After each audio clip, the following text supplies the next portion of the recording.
Did the Raiders finally wake up, or are we about to miss the boat entirely? Things got crazy in Las Vegas today, and there is no middle ground. On one side, a former coach of the year just landed in town to try and save our skins on the sideline. On the other, the missing piece of the puzzle, Indiana's golden boy Fernando Mendoza, has finally declared for the draft, and his destiny seems to have a zip code, an address, and a color: silver and black. But hold on, because while we're dreaming about a QB, our coaching candidates are signing with other teams. The clock is ticking, nation. Buckle up and smash that like button right now, because today was insane, and you need to know everything. Let's go. Let's cut straight to the chase. Today, January 24th, the Las Vegas Raiders officially interviewed Brian Daboll. Yes, that Brian Daboll, the guy who turned the Bills offense into a machine, won Coach of the Year with the Giants, and is now free on the market. So, what went down? According to Adam Schefter, Daboll spoke with our front office today. And look, the context here is dangerous, okay? We are playing with fire. Why do I say that? Because the coaching market is drying up faster than a puddle in the desert. Of the 10 open jobs in the league, 6 have already been filled. We already lost Jesse Minter to the Ravens and Jeff Hafley to the Miami Dolphins. These were guys we interviewed, liked, called back, and they bolted for other teams because we dragged our feet. The only one left on our second interview list is Ejiro Evero. In other words, the walls are closing in. Now, my honest opinion, Brian Daboll is a heavy hitter. The guy has offensive baggage. He knows how to develop a quarterback, and we're going to need that. I'll get to it in a second. But he's not desperate. He made it clear he wanted Buffalo. He's being scouted as an offensive coordinator for the Titans and the Eagles. If Mark Davis and Tom Brady think he's the guy, they need to sign him yesterday. We can't keep playing this let's expand the list game while talent is signing contracts in Baltimore and Miami. Daboll could be the offensive mind we need to climb out of this hole, but he's not going to wait around while we decide if we want coffee or tea. It's take it or leave it.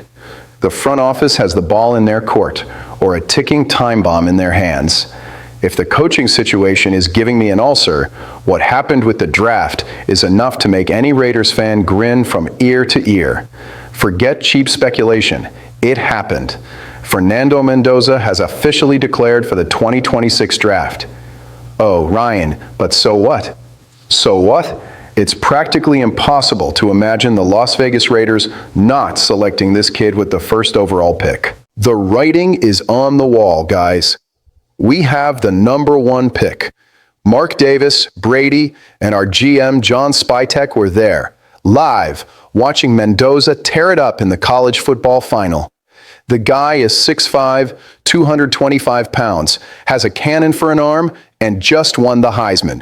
He's not a gamble, he's the real deal. And I'm going to be real with you.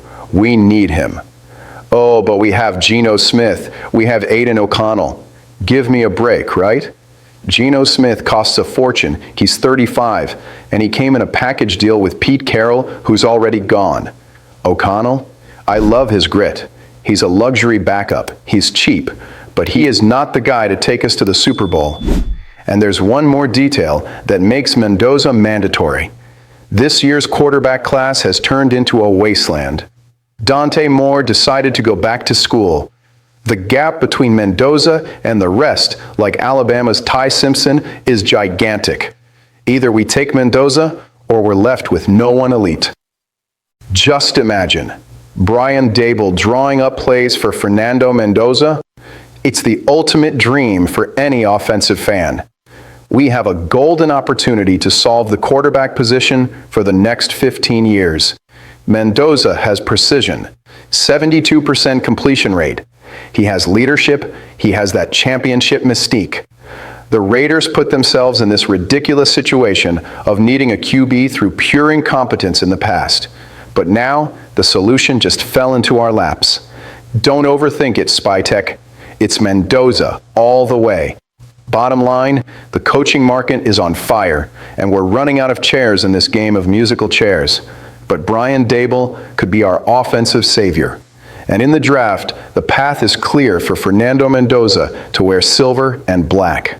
Now I want to hear from you in the comments. No sugarcoating.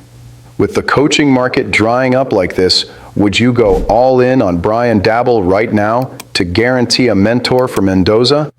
Or would you risk waiting for Ejiro Evero and focus on the defense? Keep it real down below. I'm out.